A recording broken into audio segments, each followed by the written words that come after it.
ఈ జర్నీలో because you also belong to that field of literature. చాలా మందికి రావాలనుకున్న వాళ్ళకి, వస్తుంది అనుకున్న వాళ్ళకి చాలా పోయినాయి. ఫర్ ఎగ్జాంపుల్ ఆయన మేఘదూతం అవి రాశారు పుట్టపర్తి నారాయణాచార్యులు గారు.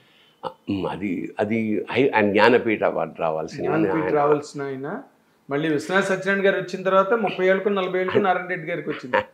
అంటే నాకు కూడా అనిపిస్తుంది ఏమిటంటే అంత ఇప్పుడు శివతాండవం లాంటి పుస్తకం రాసిన వ్యక్తికి ఈ జ్ఞానపీఠ ఒక విభూతి లాంటిది. అది పెద్ద దానికోసం అంత అంత వరి అవ్వక్కర్లా నాకు తెలిసి. ఆ మెచ్యూరిటీ అంటే ఆయన ఎప్పుడు మాట్లాడేది జనరల్గా ఎలా ఉంటుంది అసంతృప్తి ఎప్పుడు దానికి ఒక అద్భుతమైన పండితరాయలు ఒక అద్భుతమైన ఇది శ్లోకం చెప్పాడు. ఏమిటంటే దాని అర్థం ఏమిటంటే బంగారాన్ని తవ్వినప్పుడు, వెలికి తీసినప్పుడు, దాన్ని కరిగించినప్పుడు, అది ముక్కలుగా కొట్టినప్పుడు, తీగలుగా చుట్టినప్పుడు బాధపడదుట బంగారం. కానీ గురువింద గింజతో సమానంగా చూస్తారు చూడు, అప్పుడు బాధపడుతున్నారు. ఎవరు చెప్పారు ఇది? పండితరాయలు. ముంగండ అగ్రహారం నుంచి ముంగండ నుంచి వెళ్ళిపోయిన తెలుగువాడు షాజహాన్ ఆస్థానంలో పండితుడు, అతను ఆస్థాన పండితుడు. అదొక చాలా అద్భుతం. ముంగండ మా గోదావరి దగ్గర. అక్కడి నుంచి ఏదో కారణాల వల్ల ఇక్కడ అలిగో ఏమిటో అలా వెళ్ళిపోయాడు, నడుచుకుంటూనో ఇలాగో ఢిల్లీ చేరాడు. ఢిల్లీ ఇది హిస్టరీ. ఓకే. వెళ్ళి అక్కడ కూర్చున్నాడు. నుయ్యి దగ్గర ఆడవాళ్ళు దెబ్బలాడు. ఇక్కడికి ఇప్పుడు పంపు దగ్గర దెబ్బలాడుకోవడం అనేది యుగ యుగాల నుంచి ఉన్నట్టే నూతి దగ్గర దెబ్బలాడుకుంటున్నారు. అది ఉర్దూలో దెబ్బలాడుకుంటున్నారు. నార్త్ ఇండియా హిందీయో తీవ్రమైన గొడవ అయ్యి ఏదో దెబ్బలాడుకుని కొట్టుకునే స్థితికి వస్తే వాళ్ళు వచ్చి వాళ్ళిద్దరి వీళ్ళని పట్టుకుని రాజస్థానానికి గొడవ అని చెప్పి అటు ఇటు చూస్తే ఈయన కూర్చున్నాడు. తుమ్కోన్ అంటే నా పేరు ఇక్కడ ముంగండ నుంచి చలో సాక్షిగా ఇతన్ని తీసుకెళ్తే ఇతనికి ఏమొచ్చు భాష ఏం రాదు కదా. ఏమైంది అసలు గొడవ ఏమిటైందంటే ఇతని మెమరీకి కింద పడిపోయాడు షాజహాన్. ఏమిటంటే వాళ్ళు ఏం మాట్లాడుకున్నారో నేను కంటెంట్ నాకు తెలియదు, కానీ వాళ్ళు అప్పుడు అనుకున్న మాటలు పావు గంట సేపు ఏమన్నగారు ఆ ముక్క అన్నీ నేను చెప్పగలనని ఈ repeated what the conversation in the Hindi అన్నమాట. హిందీయో ఉర్దూవా సందర్భాన్ని వాడు షాక్ అయ్యి అమ్మ ఇంతటి ప్రతిభావంతుడు ఏకసంతగ్రహి అంటే ఇదనమాట. పావు గంటలు చెప్పేట. అందుకని అక్కడనే ఆయన్ని శిక్ష సెకండరీ అయిపోయింది. ఇప్పుడు వీడి ప్రతిభ ముందు అంచేత ఇతన్ని ఆస్థాన కవిగా అట్లాంటి ప్రతిభావంతులు అంచేత అతను చెప్పాడు. అలాగా నారాయణాచార్యులకు రాకపోవడం ఏదైనా ఒకవేళ ఉంటే గనక అది బంగారం బాధపడినట్టు బాధపడి ఉంటాడు అంతే.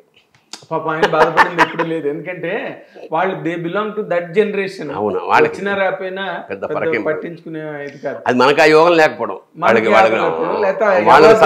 వాళ్ళకి సత్క్రమం ఆ యోగం అవార్డుకి యోగం లేకపోవడం. జ్ఞానపీఠ ఆయనకి వచ్చింటే నిజంగా చాలా గర్వంగాను గౌరవంగాను జ్ఞానపీఠానికి ఒక వెలుగు వచ్చి ఉండేది.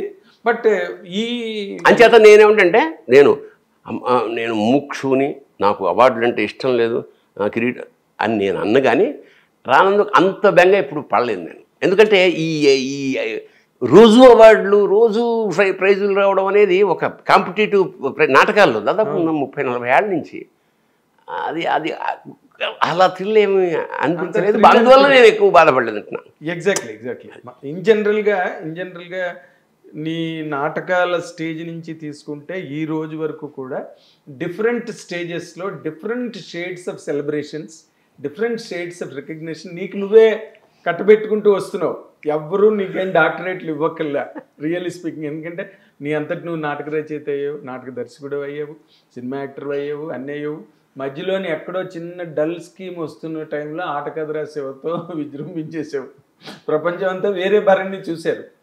పరికిణీలు గట్ట నువ్వు అప్పటికి రాసిన, బట్ ఆటకథ అన్నది పూర్తిగా ఒక కాశీ ఆవిర్భావం ప్రతి మాడి మనసులో, మామూలు జాన తెలుగులో. అంటే నాకు నేను ఎప్పుడు నాటకాల్లో కూడా నేను ఈ సమాసాలు, ప్రౌఢమైన భాష, అది నేను ఇంకోటి నేను అన్ని కావ్యాలు చదువుకున్నా.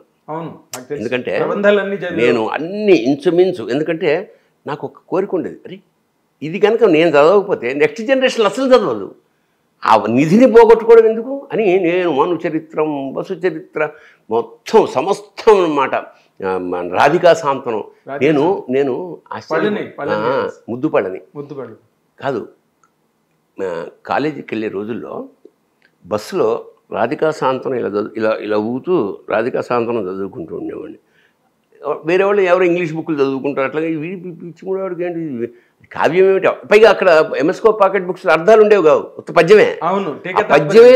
ఆ తర్వాత ఎప్పుడో విజయ విలాసము అట్లా తర్వాత యూనివర్సిటీ వాళ్ళు, తెలుగు యూనివర్సిటీ వాళ్ళు చేయడం మొదలు. అలాగా మొత్తం కావ్యాలన్నీ ఒక్కసారైనా ప్రతి కావ్యాన్ని తెలుగులో నేను చదువుకున్నాను. అలాగే ఆ తర్వాత మా ఇంట్లో అనూచానంగా ఒకటి ఉంది. మా నాన్నగారు మేఘ సందేశం చదువుతుండేవాడు. అలా మేఘ సందేశం కశ్చిత్కాంత విరహ గురుణా స్వాధికారా ప్రమత్త శాపేనాస్తంగమిత మహిమ వర్షభోగ్యేన భర్తు యక్షశ్చక్రే జనకతనయా స్నాన పుణ్యోదకేషు స్నిగ్ధఛాయా తరుషి వసతిం రామగిర్యాశ్రమేషు. ఇలా చదువుతున్నది మాకు. అలాగా వింటుండదు, వినగ శృత అంటారుగా, అది మాకు అభ్యసింది. అట్లాగా ఉత్తరోత్తర నేను మేఘ సందేశం, కుమార సంభవం, రఘువంశం ఇవన్నీ కూడా మెల్లిగా ఒక్కొక్క శ్లోకం దాని కింద అర్థాలు అలా చదువుకుంటూ ప్రారంభించా.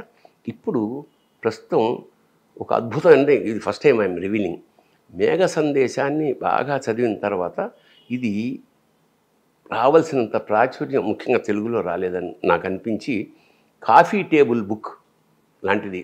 అంటే అవి 123 శ్లోకాలు ఇంత చేస్తే దాని మీద ఇన్ని వాల్యూమ్స్ ఉన్నాయి. మేఘ సందేశం మీద కొన్ని వేల మంది రాసి ఉంటారు. ఇంత చిన్న కాఫీ. నేనేం చేశానంటే గిరిధర్ గౌడ్ అని చాలా ఇంటర్నేషనల్లీ ఎక్లెయిమ్డ్ పెయింటర్ ఒక అతన్నాడు. అతన్ని కన్సల్ట్ చేసి ఈ 125 శ్లోకాల్లో ఒక 20 నుంచి 30 సెలెక్ట్ చేసుకుని వాటికి బొమ్మలి దాన్ని పుస్తకంలాగా ప్రింట్ చేసి కాఫీ టేబుల్ బుక్ లాగా సంస్కృతం, ఇంగ్లీషు, తెలుగు. సంస్కృతం అంటే ఒరిజినల్ భాష కాబట్టి, ఇంగ్లీషు ఇంటర్నేషనల్, తెలుగు మన వాళ్ళకి. ఇంత గొప్పవాడరా బాబు అని అదనమాట. సో ఇది నేను నా సంకల్పం అంటే ఇది ఇట్ ఈజ్ ఇన్ ప్రాసెస్. ఎందుకంటే నేను ఒక సినిమా షూటింగ్ అప్పుడు జర్మనీ వెళ్ళాను. జర్మనీకి నేను కోటి మ్యూజిక్ డైరెక్టర్ ఇంకొక మిత్రుడు కలిసి వెళ్ళాం, బిల్డర్. వెళ్ళగానే నాకు ముందు తెలుసు ఇక్కడ జర్మనీలో ఏం చూడాలి. గొథే ఇల్లు ఉంది అక్కడ. Goethe greatest philosopher, writer, poet. ఆయన ఇంటికి వెళ్ళాం. ఎందుకు వెళ్ళానంటే he is the man who introduced Kalidasa to the whole world. Shakuntalam అతను చదువుతూ శాకుంతలం ట్రాన్స్లేటెడ్ వర్షన్ చదివి ఇక్కడి నుంచి చరిత్ర మర్చిపోని విషయం ఒకసారి చదివి, రెండోసారి చదివి, మూడోసారి బిగ్గరగా చదివి కళ్ళ నీళ్లతో రోడ్డు మీదకి పరిగెత్తి ఈ literally dance on the roads of Germany, Munich, అక్కడ డ్యాన్స్ చేసి అసలు పొయిట్రీ ఇలా పొయిట్రీ రాయచ్చా, ఇలా రాయగలమా అని ఓ శకుంతల అనే హెడ్డింగ్ తోటి ఇంత పొద్దు పొయిట్రీ రాశాడు అతను జర్మనీలో. సో దట్స్ హౌ కాళిదాసుడు ప్రపంచం అందరికీ ఫర్ ద ఫస్ట్ టైం అన్ని భాషల్లోకి కాళిదాసు. ఇది ఏనాటి కాళిదాసు, ఎప్పుడు కాళిదాసు, భోజరాజు టైం. ఎంత గొప్ప విషయం అది. అంటే ఇప్పుడు నేనేం చెప్పదలుచుకున్నామంటే ఇంత పద సంపద మనకున్నది. మనకు షేక్స్పియర్ గొప్పవాడు, మిల్టన్ గొప్పవాడు, కానీ వాళ్ళ అందరికన్నా గొప్పవాళ్ళు ఉన్నారు మన దగ్గర ఉన్నారు. మీ దగ్గర వజ్రాల మూట పెట్టుకుని అవతల పడేసి వాటిని పేపర్ వెయిట్స్గా వాడుకుంటూ ఇంకోళ్ళకి గాజు అవి గొప్పవే ఉండొచ్చు. అరే మరి you have not recognizing our next generation ఏమైపోతుంది. కాళిదాస్ అంటే మన సినిమాలో త్యాగరాజు అంటే ఆ విలనా. నాకు చాలా బాధ కలిగిన విషయం చెప్తాను నీకు. అవును, పాటలు రాసుకుంటూ కింద త్యాగరాజు అని ఉంది. త్యాగరాజు అని ప్రింట్ చేసి ఏ సినిమా నాకు గుర్తులేదు. ఇది విలన్ త్యాగరాజు పాటలు కూడా రాస్తాడు అనుకున్నా. దురదృష్టం త్యాగరాజ స్వామి వారి కీర్తన రాస్తూ వాడుకుంటూ ఆ సినిమాలో కింద త్యాగరాజని రాశారు. ఎంత సంస్కార నిజంగా చాలా దారుణం. హీనమైన పని అది. చెప్పేకాటి సందర్భం చెప్తున్నాను. భక్త జయదేవ్ సినిమా హెచ్ఎంవి వాళ్ళు ఈపీ రికార్డ్స్ రిలీజ్ చేసినప్పుడు దాని కవర్ మీద లిరిక్స్ బై సముద్రాలో ఉంది.